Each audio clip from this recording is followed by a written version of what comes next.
ছাত্রছাত্রীরা, আজকের ভিডিওতে আমরা একক কোষকে কভাগে ভাগ করা যায়, অর্থাৎ একক কোষ কয় প্রকার সেই সম্বন্ধে জানব। খুব ইম্পর্টেন্ট আলোচনা কিন্তু আজকে হবে। তো চলুন আজকের আলোচনা different kind of unit cell আর বিভিন্ন প্রকার একক কোষ। একক কোষকে আমরা মূলত চার ভাগে ভাগ করতে পারি। একটা হচ্ছে সরল একক কোষ, যার অপর নাম হচ্ছে সিম্পল বা প্রিমিটিভ ইউনিট সেল। একটা হচ্ছে পৃষ্ঠকেন্দ্রিক একক কোষ, যার অপর নাম হচ্ছে ফেস সেন্টার্ড, ইংরেজিতে বললে দেহকেন্দ্রিক একক কোষ, যেটা হচ্ছে বডি সেন্টার্ড একক কোষ ইউনিট সেল। আর একটা হচ্ছে প্রান্তকেন্দ্রিক একক কোষ, অর্থাৎ এন্ড সেন্টার্ড ইউনিট সেল। তো এই সরল, পৃষ্ঠকেন্দ্রিক, দেহকেন্দ্রিক এবং প্রান্তকেন্দ্রিক একক কোষের একক কোষ কাকে বলবো সেটা নিয়ে চলো আলোচনা করি। তো সিম্পল ইউনিট সেল হচ্ছে সেই একক কোষ যেই একক কোষের কেবলমাত্র কর্নারে কেলাস গঠনকারী কণাগুলো বিন্যস্ত থাকে। তা কেলাস গঠন কণাগুলো এখানে কর্নার কটা দেখো, একটা, দুটো, তিনটে, চারটে, পাঁচটা, ছটা, সাতটা, আটটা। তাহলে মোট কর্নার কটা? কর্নার হচ্ছে আটটা। তো আটটার মধ্যে কর্নার হচ্ছে আটটা। তো এই যদি শুধুমাত্র কর্নারে যদি কেলাস গঠনকারী কণাগুলো বিন্যস্ত থাকে, তাহলে আমরা তাকে বলবো সিম্পল ইউনিট সেল। আর ফেস সেন্টারে কি? ফেস সেন্টারে এই কর্নারে আটটা কর্নারে তো থাকবেই, আটটা কর্নারে তো আটটা কণা থাকবেই। এবং পৃষ্ঠ, অর্থাৎ দেখো ওই যে রুবিক্স কিউব, এই রুবিক্স কিউবের ফেস কটা, পৃষ্ঠ কটা? একটা, দুটো, তিনটে, চারটে, পাঁচটা, ছটা। অর্থাৎ এখানে যদি 3 ডাইমেনশন স্পেস হয়, তাহলে এখানে পৃষ্ঠকেন্দ্রিকে এই কর্নারে থাকা সত্ত্বেও প্রত্যেকটা ফেসে অর্থাৎ পৃষ্ঠতে একটা করে কণা কিন্তু থাকবে। 4, একটা সামনের দিকে আর একটা পেছনের দিকে। 3 ডাইমেনশন স্পেসে এরকম ভাবেই তোমাকে কল্পনা করতে হবে। তো 3 ডাইমেনশন স্পেসে পৃষ্ঠ কটা? পৃষ্ঠ হচ্ছে 6টা। পৃষ্ঠ 6টা এবং পৃষ্ঠতে কণার সংখ্যা কটা? পৃষ্ঠতে কণার সংখ্যা হচ্ছে 6টা। এবার দেখো, আর এটা হচ্ছে পৃষ্ঠকেন্দ্রিক, যেটা কর্নারেও থাকবে এবং পৃষ্ঠতেও থাকবে।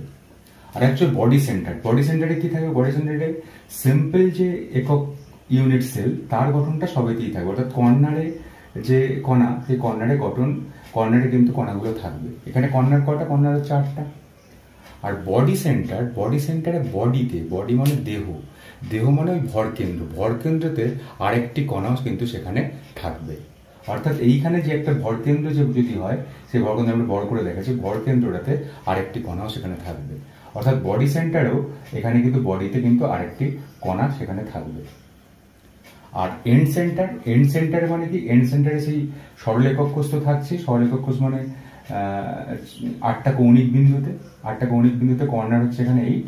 আর 2 অপোজিট ফেস, দুটো যে কোনো অপোজিট ফেস নাও, অর্থাৎ নিচের তলটা আর উপরের তলটায়, এক্ষেত্রে যে কোনো দুটো অপোজিট ফেস নিতে পারো।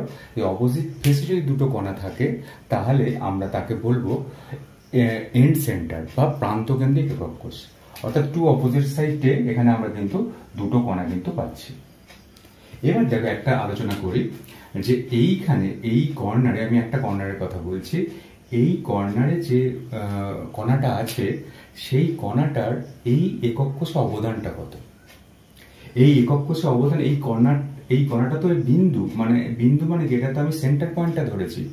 তো এইখানে তো কণাটা তো এরকম ভাবে পুরোটাই বিন্যস্ত আছে। তো এইখানে তো অনেকগুলো আমরা কিন্তু ইউনিট সেল পাবো। কিন্তু তাহলে এই ইউনিট সেলে এই যে এখানে যে কণাটা আছে, তার অংশটা কত আছে? দেখো, এটাকে তোমরা মনে করো একটা ফুল বল। তো ফুল বলটাকে একটু হাফ করো। এই ফুল বলটাকে আমি কিন্তু হাফ করেছি, দেখো এরকম হাফ করেছি ফুল বলটাকে। তো হাফ করে এটাকে যদি সেন্টার ধরি, তো সেন্টারকে আমি চারদিকে আমি টানছি, 4টে লাইন টানছি। 4টে লাইনে যদি এই অংশটা ধরি, এই অংশটা মোট 4 ভাগের কত ভাগ? 1/4 ভাগ। তাহলে হাফ বলের যদি 1/4 ভাগ হয়, তাহলে ফুল বলের কত ভাগ হবে? ফুল বলের নিশ্চয়ই হবে 1/8 ভাগ। অর্থাৎ এখানে যে কণাটা আছে, সেই কণাটার এই ইউনিট সেলে অবদান কত? 1/8 ভাগ। এরকম ভাবে কটা এরকম কণা আছে কর্নারে? 8টা কণা আছে। তাহলে 8টার প্রত্যেকটার অবদান কত? 1/8 করে। দেখো, এইখানেও যে কণাটা আছে তারও 1/8 অংশ, এখানেও যে কণাটা আছে 1/8 অংশ, এটাও 1/8। প্রত্যেকটা কর্নারে যে কণা আছে প্রত্যেকটার কিন্তু অবদান হচ্ছে 1/8 অংশ।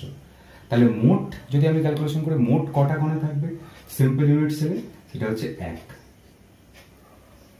তেমনি চলো ফেস সেন্টারে মোট কটা কণা থাকবে, দেখো প্রত্যেকটা কর্নারে যেগুলো আছে কর্নারের অবদান হচ্ছে 1/8 অংশ, তাহলে এটা 1/8 ইন্টু 8, এটা তো হচ্ছেই একটা।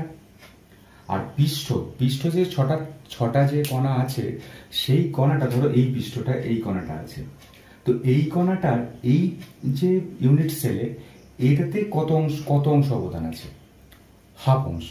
কারণ দেখো এর উপরে যদি আরেকটা থাকে, ধরো এই একটা বোর্ড হচ্ছে একটা তোমার পৃষ্ঠ ফেস, তো এটাখানে যদি একটা বল বসানো থাকে তাহলে এর উপরের দিকে যদি আরেকটা তুমি বোর্ড দাও, তাহলে ওই যে বলটা এই বোর্ডটার কত অংশ আছে, এই বোর্ডটার কত অংশের অবদান আছে, হাফ অংশ, অর্ধেক। তাহলে পৃষ্ঠকেন্দ্রিকে কণার সঙ্গে পৃষ্ঠকেন্দ্রিকে 6টা ফেসে 6টা কণা আছে, কিন্তু অবদানটা কত, নিট অবদানটা প্রত্যেকটা কণার হচ্ছে 1/2 করে, তাহলে 1/2 করে এখানে। তাহলে মোট কণাটা কত পাবো, মোট কণা হচ্ছে 3। তাহলে কর্নারে একটি কণা আর পৃষ্ঠতে মোট অবদান হচ্ছে 3। এরকম করে তো দেখো, এরকম করে যে হাফ হাফ করে তো ছটা আমাদের 6টা যে পৃষ্ঠ, 6টা পৃষ্ঠে প্রত্যেকটা এখানে যে কণাগুলো আছে তার অবদান কত অংশ, হাফ অংশ। তাহলে মোট কটা কণা আমরা পাচ্ছি, 3 আর 1 4। সেরকম দেখো এইখানে বডি সেন্টারে তো এই যে কর্নারের অবদানের জন্য কত 1। আর বডিতে এই যে বডিতে যে কণাটা আছে সেই বডিটা কিন্তু গোটা এই একক কোষেরই একটা অংশ, এটাতে কিন্তু অন্য কোনো শেয়ারিং নেই। সুতরাং বডিতে আমরা এই যে একটা যে আমি কণা পেয়েছি, এই কণাটা হচ্ছে এই বডি সেন্টারের পুরোটাই অংশ। সুতরাং এখানে মোট কণার সংখ্যা কত হবে, মোট কণার সংখ্যা হবে 2। এটা হচ্ছে বডি সেন্টারে।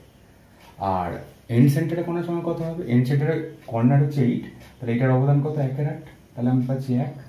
আর টু অপোজিট ফেসে দুটো কণা আছে, এবং এই কণাটার এই ইউনিটসের অবদান কত, 1/2 অংশ করে, তাহলে আমি কত পাচ্ছি 2 ইন্টু 1/2, অর্থাৎ এখানে কত পাচ্ছি 1, অর্থাৎ মোট কণার সংখ্যা কত হচ্ছে 1 আর 1 2।